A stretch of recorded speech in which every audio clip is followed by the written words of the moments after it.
नमस्कार विद्यार्थी मित्रांनो, कसे आहात? अरे वा, छान. म्हणजे मस्त मजेत आहात ना? खूप छान. तसेच आनंदात आणि मजेत राहा. अरे हो, पण अभ्यास करताय ना?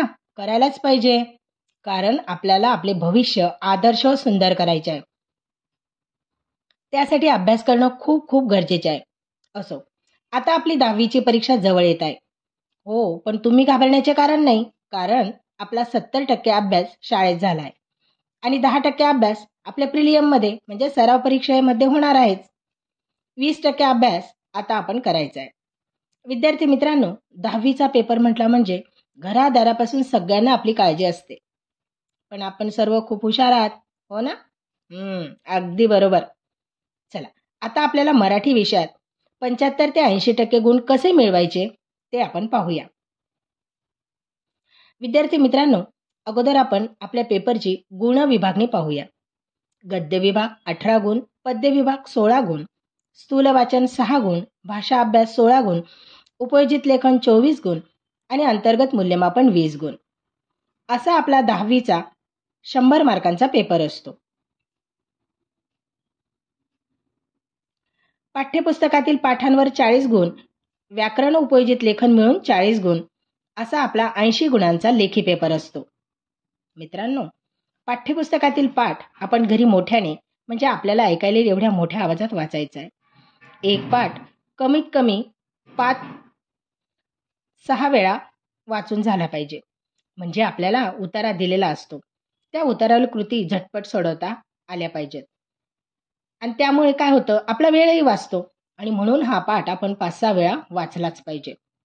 तसेच पाठ सुरू होण्याआधी लेखकांची व पाठांची थोडी माहिती म्हणजे सारांश दिलेला असतो. ही माहिती मन लावून वाचायची.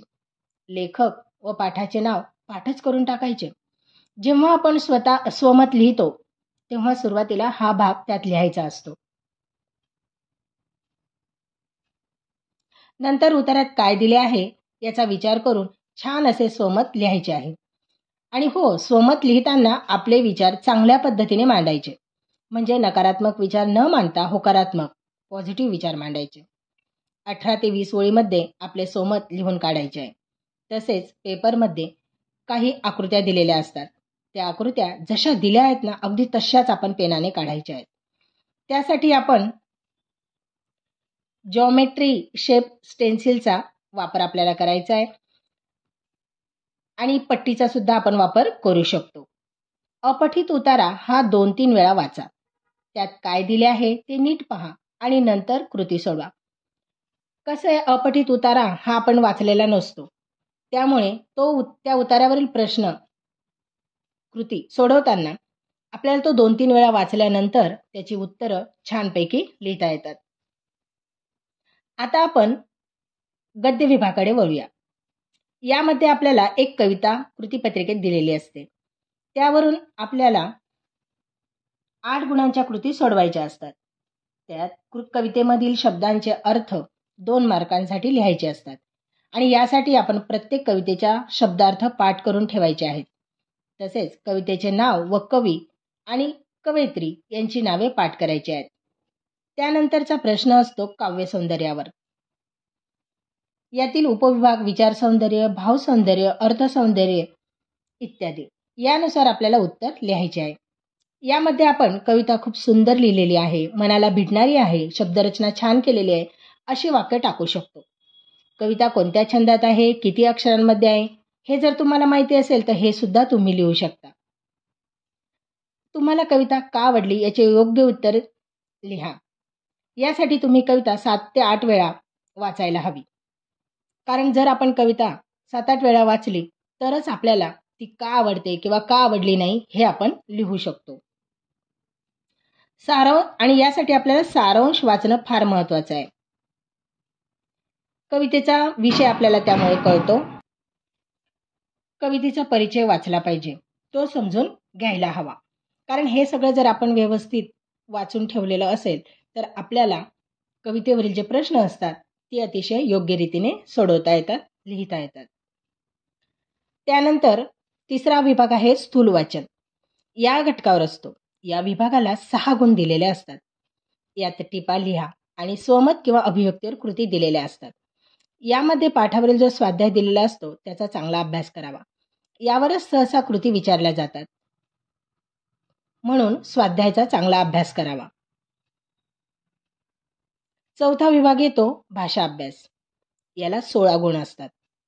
त्यातील पहिले 8 गुण व्याकरण घटकावर आधारित कृती असतात. त्यासाठी आपल्याला वाक्यप्रकार, त्यांची नावे नीट लिहिण्याचा सराव करावा. उत्तर आपल्याला येते ते बरोबर असते, पण लिहिताना शब्दरचनेत चुका होतात. त्या टाळाव्यात. यासाठी प्रश्नार्थक, विधानार्थी, आज्ञार्थी हे शब्द नीट लिहावेत. वाक्प्रचार, वाक्प्रचारांचे अर्थ पाठ करावेत. तसेच वाक्यात उपयोग करताना वाक्प्रचारांचा वापर करावा. त्यांच्या अर्थाचा नाही. काही वेळेस आपल्याला वाक्प्रचारांचा अर्थ कळतो, पण तोच अर्थ शब्दात मांडता येत नाही. अशा वेळी वाक्यात उपयोग लिहावा. पुढची कृती भाषिक घटकांवर असते. शब्दसंपत्तीमध्ये समानार्थी शब्द, विरुद्धार्थी शब्द, वचन, लिंग, शब्दसमूहाबद्दल एक शब्द हे सर्व एकूण 4 गुणांसाठी असतात. त्यानंतरची कृती असते लेखन नियमानुसार लेखन. यात अचूक शब्द ओळखा. 4 पर्याय आपल्याला दिलेले असतात. तर विद्यार्थी मित्रांनो, यासाठी आपण आपल्या पाठाच्या म्हणजे आपले लेसन संपल्यानंतर, पाठ संपल्यानंतर शेवटी काही शब्द दिलेले असतात. त्या शब्दांचा सुद्धा आपण वापर केला पाहिजे. त्याचप्रमाणे वाक्प्रचार,